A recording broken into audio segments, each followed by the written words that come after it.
बच्चों कैसे हैं? पढ़ाई हो रही है। आज मैं वर्ग 7 का पाठ 3 पुष्प की अभिलाषा माखनलाल चतुर्वेदी द्वारा लिखी गई यह कविता है। इसको मैं पढ़ाने जा रहा हूँ। बच्चों, शीर्षक है पुष्प की अभिलाषा। अभिलाषा मतलब कि चाहत, पुष्प मतलब फूल। फूल की क्या चाहत है, इसमें माखनलाल चतुर्वेदी बताए हैं। देखिए, कवि परिचय के रूप में बता रहे हैं कि उनका जन्म 4 अप्रैल 1889 ईस्वी में हुई थी और निधन 30 जनवरी 1969 ईस्वी में।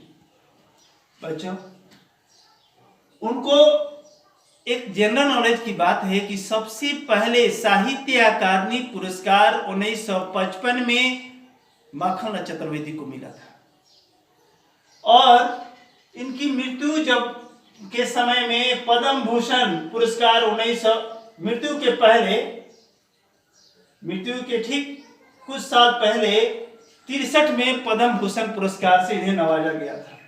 इनकी कुछ खास रचनाएं हैं, हिम तरंगिनी, युग चारण इत्यादि बहुत सारे रचनाएं हैं।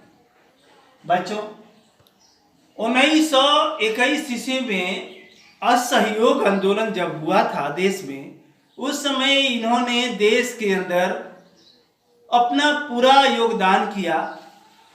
उन्हें अंग्रेज लोग बिलासपुर के जेल में डाल दिया था। वहीं से वे बैठकर जेल में ही इस कविता की रचना कर दी थी। पुष्प की अभिलाषा कविता की रचना इन्होंने की है। इसको एक बार हम पढ़ते हैं और उसके अर्थ को बताते जाएंगे।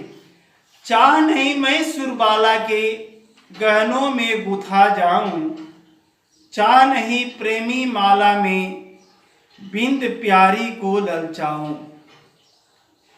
यहां पर देखिए, सुरबाला किसको कहते हैं? देव कन्या को, अर्थात हिंदू धर्म के अनुसार जो इंद्रलोक की अप्सराएं हैं उन्हें सुरबाला कहते हैं। वो चाहत, फूल की चाहत क्या क्या नहीं है वो बता रहे हैं कि वह चाह रहे हैं कि उन अप्सराओं, जो अप्सराएं अपने को फूलों से श्रृंगार करती है, उनके गहनों में गूथा, मतलब कि उनके अंदर बंध जाऊं। ऐसा मैं नहीं चाहता हूं। फूल की इच्छा ये नहीं है कि मैं अप्सराओं के फूलों में गुथ करके उनकी शोभा को बढ़ाऊं। चाह नहीं प्रेमी माला में बिंद प्यारी को ललचाऊं, अर्थात कह रहे हैं कि उनकी फूल की चाहत नहीं है कि प्रेमी माला, अर्थात वर माला को समझिए, वर की माला को में बंद करके ललचाऊं, अर्थात ये सौंदर्य दिखाऊं, ऐसी चाहत उनकी नहीं है।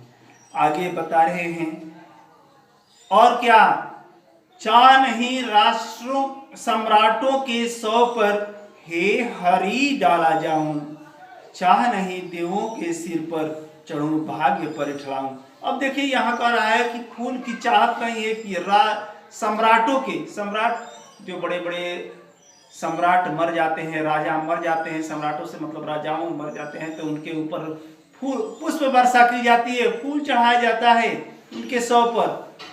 हे हरि, हरि अर्थात विष्णु भगवान को कहते हैं। विष्णु भगवान जो पालनहार हैं, उनसे ये कहते हैं, हे पालनहार, मेरी चाहत नहीं है कि मैं उनके सौ पर चढ़ाया जाऊं।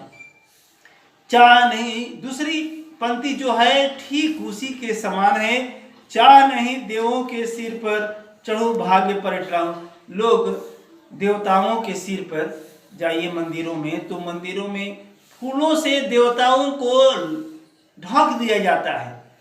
वही कह रहा है पुष्प की मेरी चाहत यह नहीं है कि मैं आप पर भी चढ़ूं। देखिए, ये दुनिया में तो चढ़ना नहीं चाहता हूं। स्वयं फूल कह रहा है कि हे भगवान, मैं आपके सिर पर भी नहीं चढ़ना चाहता हूं। अब बताइए, आगे बता रहे हैं, मुझे अभी उसकी इच्छा असली क्या है। मुझे तोड़ लेना बनमाली, उस पथ पर देना तुम फेंक, मातृभूमि पर शीश चढ़ाने जिस पथ पर जाए वीर अनेक। अब देखिए, मुझे तोड़ लेना बनमाली। बनमाली मतलब कि माली जो फूल वगैरह लगाता है उसे माली कहते हैं। उस पथ पर देना तुम फेंक, अर्थात फूल अपने से स्वयं कुछ नहीं कर सकता है, नहीं कहीं जा सकता है, इसीलिए माली से प्रार्थना करता है। इस कविता में पूरी तरह फूल प्रार्थना करता है कि हे माली, मुझको उस पथ पर दे देना, फेंक देना, जहां पर, किस पथ पर, मातृभूमि पर शीश चढ़ाने, अर्थात मातृभूमि की रक्षा के लिए, अपनी रक्षा के लिए नहीं, अपनी मातृभूमि की रक्षा के लिए क्या करते हैं, वीर लोग जाते हैं। वीर जिस पद पर जाए, वीर अनेक, अर्थात वीर जो जवान है वे अपने शीश को चढ़ाने के लिए, अपनी जान गंवाने के लिए, रक्षा के लिए जिस पद पर जाते हैं उस पद पर वे चाहते हैं, वो उसको चाहता है कि मुझको माली फेंक दो। इस तरह से आपकी यह कविता समाप्त होती है। बच्चों, आप इनमें इसका प्रश्न उत्तर बनाइएगा। जो प्रश्न को आपको नहीं समझ में आएगा आप अवश्य मुझसे पूछिएगा। वीडियो अच्छा लगे तो आप इसे लाइक कीजिए, शेयर कीजिए, सब्सक्राइब करना मत भूलिएगा। धन्यवाद।